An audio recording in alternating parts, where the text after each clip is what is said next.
this question about forgetting one's Torah learning. Mm-hmm. I think it's Pirkei Avot 3:8 where he says that the person that forgets his learning deserves to die. Mm-hmm.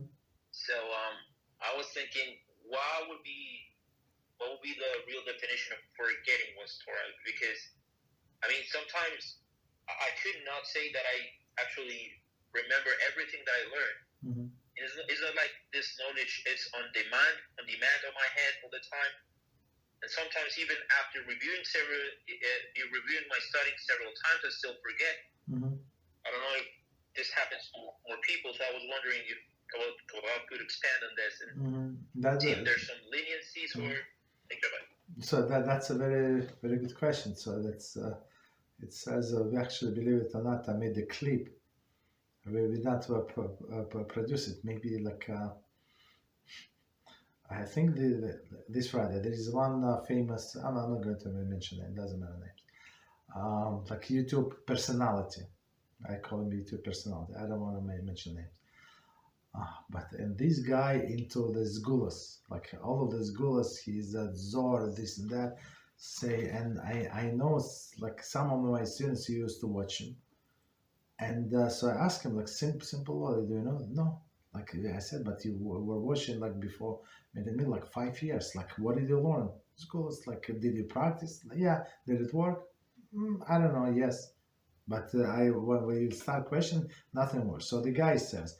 So it was like when it was snowing in where we live, I don't know, three weeks ago, something like that. It was a lot of snow.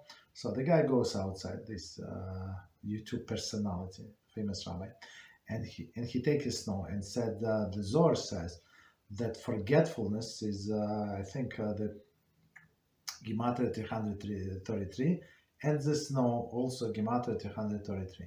So the Zohar said you take the snow and do 3 times across your forehead, and you go to remember your study.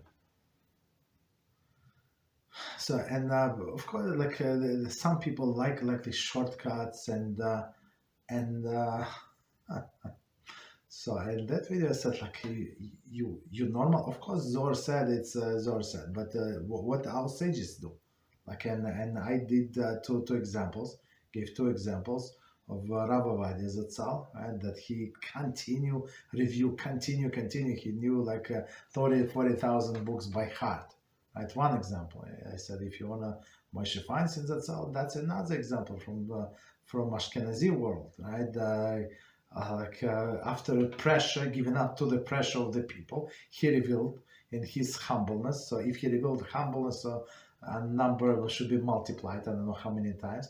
That he finished Shas 450 times minimum. So when he revealed, so it's I understand it's minimum of the minimum. We have to multiply this number. So, but if you review so many times, that's how you remember. So you don't take this snow across your forehead.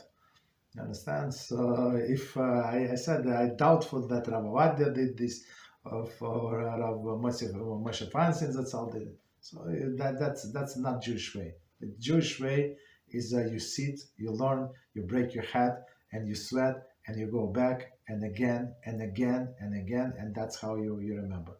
And all of these remembers come from the blessing from HaShem, right? It's only because you like so much information that we trying to consume. It's like for most of the people is impossible, but when Hashem is see that you try, you're breaking his head. Okay, that's what you want the remembers. Here you go, you remembers. You're going to remember, and you're going to remember, as you said, like sometimes like it's somewhere on the back of your mind. Doesn't matter when the time comes, right? It's going to come on the foreground. You understand? That happens to me every time when you ask questions. So some questions I remember learning like a long time ago, very long time ago, and I never spoke up like of this learn. Never, ever. I just learned. I remember. Then forgot. Then time comes. You ask the question, and Hashem brings. It's a pure siyata d'shmaya, pure. You understand? So, but you have to work and say, Hashem, that's what I want. Please make me successful. Please make you retain the Torah. Some people learn like many years. They know exactly zero. So I would say like, but how you know exactly zero? Right? Why like you always ask the same question? Like, jeez. Okay. So that's about remembrance. So you go over again, over and over and over. Okay. Thank you, Rabbi. You're welcome.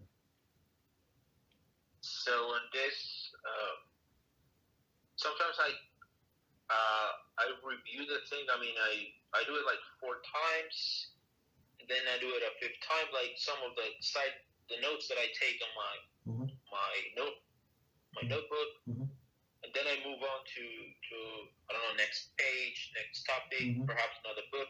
Mm-hmm. So should I like put like huge endeavors on some topic before I move on to another topic until I feel like how much is going to stay there, or should I? No, just I would say continue. Try to cover as much ground as possible.